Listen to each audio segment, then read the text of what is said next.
Hezbollah melansir rekaman penghancuran tank Merkava Israel di barak granit perbatasan Lebanon-Palestina. Dalam rekaman, tank tampak meledak beberapa kali.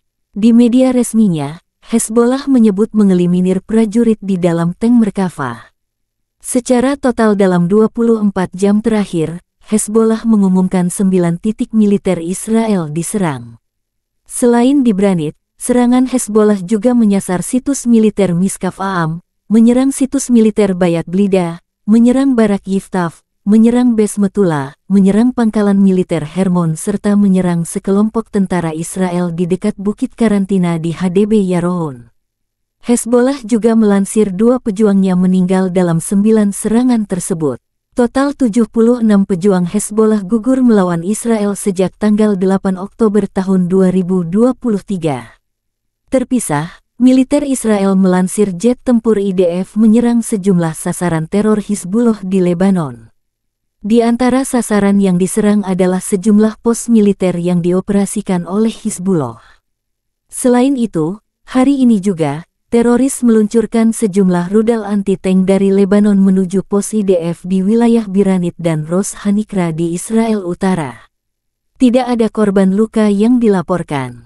Tentara IDF menyerang dengan tembakan artileri ke arah sumber peluncuran. Demikian pernyataan resmi militer Israel tanggal 17 November tahun 2023.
Komandan Amerika Serikat dilaporkan nekat berkunjung ke Israel pada Jumat 17 November 2023. Kunjungan ini terjadi seusai Hizbullah melancarkan serangan besar-besaran ke situs militer Israel.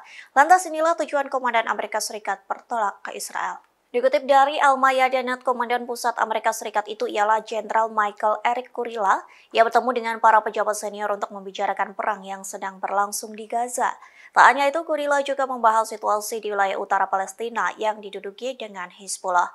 Ini adalah perjalanan kedua Kurilla ke wilayah pendudukan Israel. Ia diperkirakan akan bertemu dengan Menteri Keamanan Yoav Gallant, Kepala IDF Herzi Halevi, dan pejabat intelijen lainnya. Pertemuan ini bertujuan untuk memberi pengarahan kepada Jenderal Amerika Serikat tersebut mengenai serangan mereka yang sedang berlangsung di Gaza.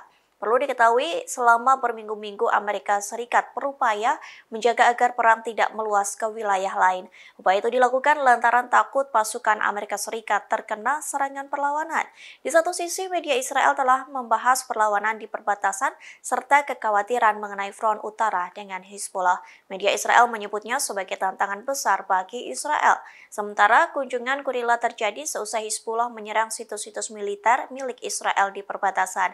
Dalam video yang dirilis pada Jumat 17 November, terlihat pasukan Hizbullah menyerang sebuah situs hingga hancur. Serangan demi serangan yang dilancarkan Hizbullah tepat sasaran hingga mengenai sebuah bangunan yang diduga menjadi tempat berkumpul tentara Israel.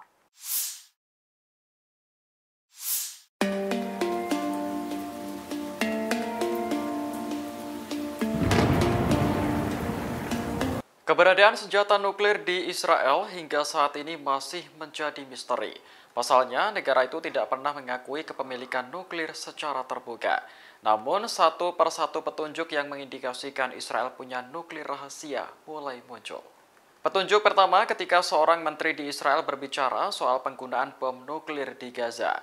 Menurut menteri tersebut, penggunaan bom atom di Gaza sangat mungkin dilakukan. Pernyataan ini membuat Kementerian Luar Negeri Rusia bertanya-tanya apakah Israel memang benar punya nuklir. Oleh karena itu, Moskow mendesak Badan Energi Atom Internasional untuk menyelidiki Israel. Petunjuk kedua diungkap oleh surat kabar independen online berbahasa Arab yang bersumber dari intelijen. Disebutkan ada total 2.000 tentara Amerika Serikat yang ditempatkan di wilayah Israel. Mereka memang tidak dilibatkan dalam perang di Gaza, namun sebagian tentara diduga bertugas menjaga nuklir. Sumber tersebut mengungkap fasilitas nuklir Israel berada di dua lokasi. Pertama, di pusat penelitian nuklir Negev dekat kota Dimona, dan satunya lagi di gurun dekat Yavne, Israel Tengah.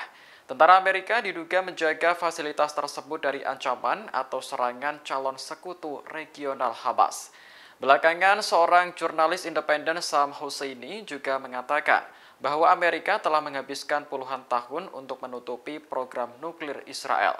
Menurutnya, nuklir Israel yang tidak pernah terungkap telah memberikan kekebalan bagi para pemimpin untuk melakukan kejahatan perang.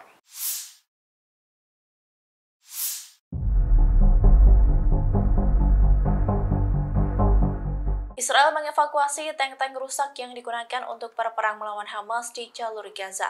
Saat dievakuasi, terlihat tank-tank canggih itu kini menjadi rongsokan dan tak bisa dioperasikan sama sekali. Dari video yang dirilis oleh Telegram Nan Lugar pada Jumat 17 November, terlihat alat berat dikerahkan untuk mengevakuasi tank tersebut. Beberapa rantai besi dipasang di badan tank itu untuk memudahkan pemindahan tank. Terlihat tank tersebut terangkat dan dipindahkan ke sebuah truk untuk diangkut kembali ke Israel. Kemudian di video yang beredar terlihat konvoi dari truk yang mengangkut tank rusak tersebut. Diketahui hingga saat ini pejuang Palestina melaporkan telah melibas hampir 200 kendaraan militer Israel. Brigade Al-Qassam, sayap militer Hamas, mengumumkan pada Rabu 15 November kemarin bahwa mereka telah menghancurkan 11 kendaraan tempur Israel. Pengumuman itu menyusul adanya 22 kendaraan tempur yang dihancurkan pada Senin dan Selasa di pekan ini. Kemudian ada 88 kendaraan lapis baja yang dilaporkan hancur hanya dalam 5 hari. Dampak kerugian di Gaza semakin dipertegas dengan serangan udara Hizbullah di perbatasan yang mampu merusak tank-tank milik Israel. Selain itu, serangan di tepi barat dari Brigade Al-Quds, sayap militer Jihad Islam Palestina, juga membuat Israel merugi. Dalam pertempuran di tepi barat, Israel telah kehilangan banyak bulldozer karena bom dari Al-Quds. Download Tribun X sekarang, menghadirkan lokal menjadi Indonesia.